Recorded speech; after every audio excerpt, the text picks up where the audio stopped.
এমন কোন কামিনী পেলে যার কুলে আরামে ঘুমিয়ে যা কথা দিয়ে এলে প্রকৃত যে আপনার জন তাকে ভুলে গেলে?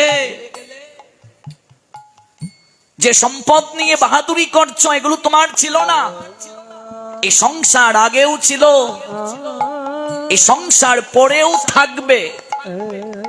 তুমি আসার আগে সংসার ছিল কিনা? তুমি চলে যাওয়ার পর সংসার থাকবে কিনা? তুমি কেবল দুদিনের জন্য বেড়াতে এসে নিজের দাবি করছো, এটাই তোমার মূর্খতা, এটাই তোমার দুঃখ।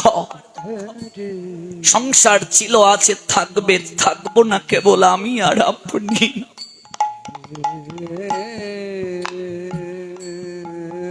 রাবণের অহংকারের কারণে বিনাশ হলো রে মা। স্বর্গ মর্ত পাতাল জয়ী দশমুণ্ড যার, সেই লঙ্কেশ্বরেরও পতন হলো কেবল করেছিল অহংকার। আমরা মিছে বড়াই করি ভবে দুদিনের সংসার। যারা বলে আমার গোষ্ঠীতে ভাইয়ের সংখ্যা বেশি, লাঠির জোর বেশি, এই জমি দখল করা আমাদের ব্যাপার না। তোমার গোষ্ঠীতে ভাইয়ের সংখ্যা দুর্যোধন থেকেও বেশি নাকি? হ্যাঁ, আছে নাকি? এই পাকুল্লা কিংবা এই টাঙ্গাইল জেলায় কারো গোষ্ঠীতে 100 ভাই?